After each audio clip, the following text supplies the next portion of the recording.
Now do something you probably haven't done in years. Open your hand, hold it out in front of you, and look at it.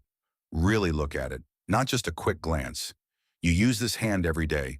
You open doors, you hold your phone, you touch the people you love. But when was the last time you really looked at the lines running through your palm? You think they're wrinkles, random skin folds formed by movement, by grasping by the years? Dermatology calls them palmar creases and explains them as a byproduct of embryonic development. And that's the end of it. For modern science, there's nothing to see here. But 2,000 years ago, a man opened his own hand in front of a small group of people and said something that isn't in any church Bible. He said, "What you see here isn't a wrinkle, it's a trace."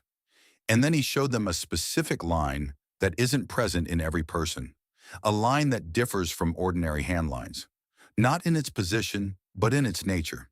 This line was hidden for over 1,600 years, not because it was unimportant, but because it was too important.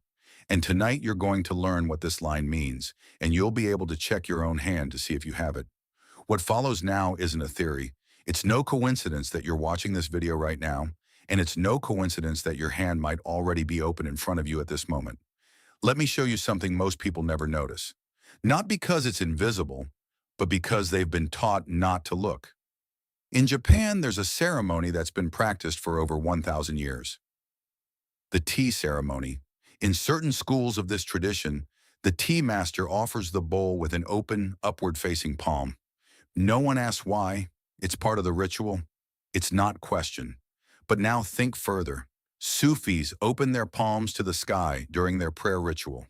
Tibetan monks meditate with upward-facing palms. In Orthodox icons, Jesus is almost always depicted with open palms. Cultures that existed thousands of miles apart, that had no connection to each other, that spoke different languages and worshiped different gods, all did the same thing. They opened their palm. Why? The standard answer is, it's a gesture of openness, humility, surrender. That sounds logical, but it doesn't explain why specifically the palm. Why not show the forehead? Why not bare the heart? Why always the inside of the hand? There's a reason for it, and this reason was systematically removed from Western knowledge. In the Gospel of Thomas, one of the texts that the church excluded from the biblical canon, Jesus says a sentence that was misinterpreted for centuries. Whoever has recognized the world has found the body. Theologians interpreted this as a metaphor, as abstract wisdom about the unity of microcosm and macrocosm.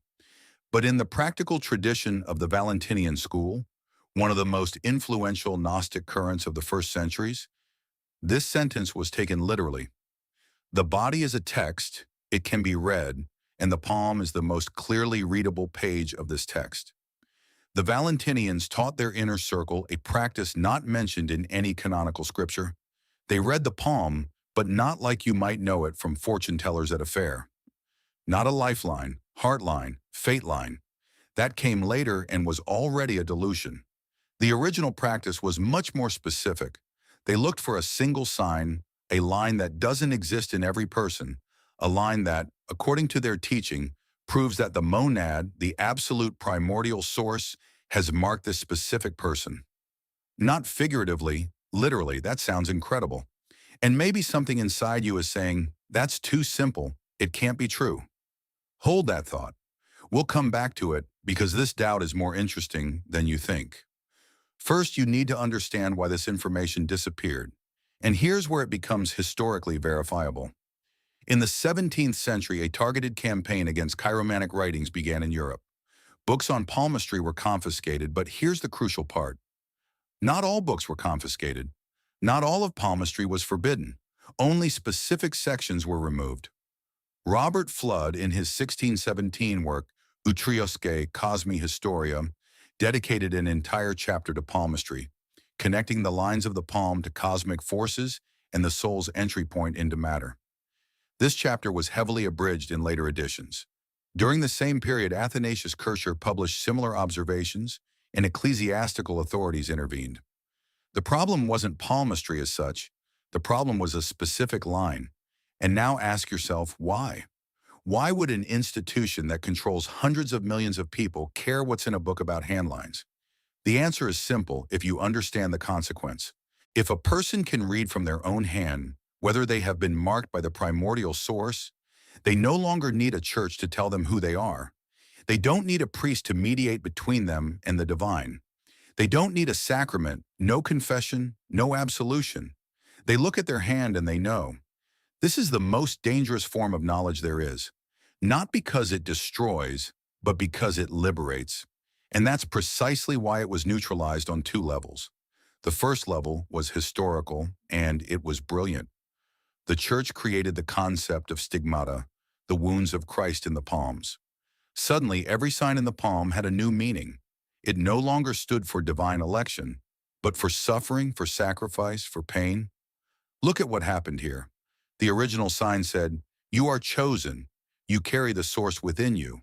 The new sign said, "You are a sinner, and this sign reminds you of the suffering of your Redeemer." The same palm, the same spot, but the meaning was completely reversed. This is the most elegant form of censorship. You don't destroy the information, you reverse its meaning. People keep looking, but they now see the wrong thing. The second level is modern. Dermatology classifies every line in your palm as a palmar crease and explains it as a genetic variation. That settles any further questions. But a crucial question is skipped. Why do some people have certain lines that are absent in the majority? No researcher asked further. No one is supposed to be interested. But 1600 years ago, the Gnostics asked precisely this question. In the Pistis Sophia, one of the most extensive Gnostic texts, rediscovered only in the 18th century, Jesus, after his resurrection, speaks with his closest disciples about the signs of light. He describes how the monad, the absolute primordial source beyond all creation, sends parts of its own light into the material world. These parts he calls the divine spark. And this spark, he says, leaves a trace in the body of its carrier. Not figuratively, not as a metaphor, but as a physical sign. The Secret Book of John, another text from the Nag Hammadi findings, goes even further. It describes how the demiurge, the creator of the material world, created humans in his own flawed image. But the monad intervened. It implanted a spark in certain humans that the demiurge could not remove. And this spark, the text says, manifests where the soul comes into most direct contact with matter, in the hands. Now you understand why all these traditions open the palm. It's not a gesture of humility, it's a gesture of revelation. The tea master doesn't show respect, he shows his sign. The Sufi doesn't open his hands in prayer, he opens them to the source. And Jesus didn't show his disciples his wounds, he showed them the line beneath. Now comes the moment this entire text has been leading up to. And I ask you to take this seriously. Not because I want to sell you something, but because what follows now is your own experience and not a concept. Take your right hand, open it completely, and hold it up to the light. You see the big lines, heart line, headline, lifeline. Everyone has these lines. They are the palmar creases that dermatology describes. Now look more closely at the center of your palm, between the big lines where the skin is softest. Do you see a line there that runs independently of the main lines? It can be vertical, diagonal, or slightly curved, but it differs from the main lines, not in its depth, but in its nature. It doesn't look like a wrinkle, it looks like a mark, like something that was placed there. In the Gnostic tradition, this sign was called nummus fragis, the seal of the spirit. Not every person carries it. And that was precisely the point. The Valentinians distinguish three types of people.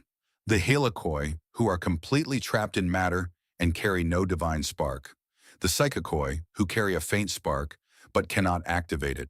And the pneumatikoi, the chosen ones, who carry the full divine spark within them. And the nummus fragis, the sign in the palm, was the physical proof of which group a person belonged to. Now place your hand on your heart. Do you feel the warmth? Your heart generates your body's strongest electromagnetic field, and this field radiates most intensely through your hands. The Gnostics knew this 2,000 years ago. They called it the light field. The hands are the points where your inner light penetrates most strongly outward. And in those who carry the full spark, this light leaves a trace, a line that no dermatologist can explain. Maybe you found this line. Maybe you're not sure. Either is fine. But the Valentinian teachers told their students, Seeing the sign is the first step, but feeling the sign is the proof. Place your left index finger on the center of your right palm. Press lightly, close your eyes. What do you feel? If you carry the spark, you'll notice something. A slight pulsation, a warmth that sits deeper than the skin surface. Some describe it as a hum. The Gnostic texts describe it as the spark responding to its carrier's attention. Now, I want to address something that might be happening in your head right now. A part of you is saying, that's suggestion. Of course, I'll feel something if I press on it and concentrate.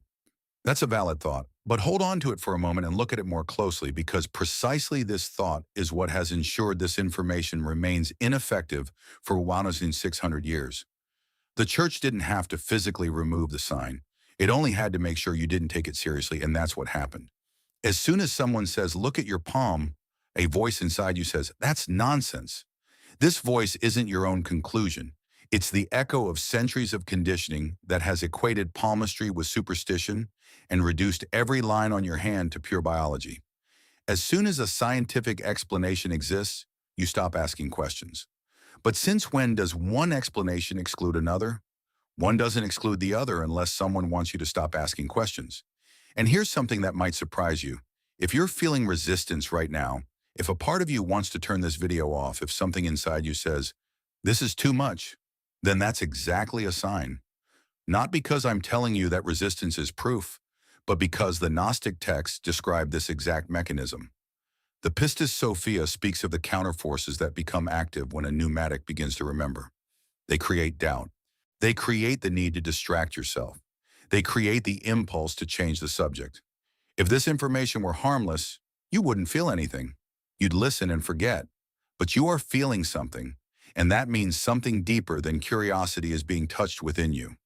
Let me tell you now what people who have discovered the sign within themselves report. People with the pneumos fragus describe experiencing sudden energy drops in crowds. Not fatigue, but a sudden plummet, as if something is pulling at them. They describe entering a room and immediately knowing the mood there. What happened there before? Whether the room is safe or not, they describe feeling a physical discomfort next to certain people that they can't explain. Not antipathy, but a physical sensation. Pressure on the chest, tension in the neck. Nausea without cause. They describe that as children, they didn't fear the darkness, but something in the darkness. Not being alone, but the presence of something they couldn't see. And they describe a feeling that has accompanied them their entire lives. The feeling of not being from here. Not crazy, not imagined, not dramatic. Simply the quiet knowledge that this world isn't everything. That there's a place that feels like home, but which they've never visited. If you're hearing this list right now and your heart is beating faster, if something in you tightens, if you're thinking, that's me, then you understand now why this sign in your hand is so dangerous for any institution that wants to control you. Because this sign tells you something no priest, no doctor, no teacher will ever tell you. It tells you that you don't need to be fixed, that your difference isn't a defect, that your discomfort in this world doesn't mean there's something wrong with you. It means you're remembering where you come from, even if you can't put it into words yet. For 1,600 years, you've been told that signs in your hand mean suffering, that the divine is up there and you're down here, and someone stands between you whom you're supposed to obey. But the original teaching says the exact opposite. The divine isn't up there, it's in you, and the proof of that lies in your palm. Look at your hand again now, not with the eyes of someone looking for wrinkles. The Valentinians said, the sign reveals itself to those who are ready.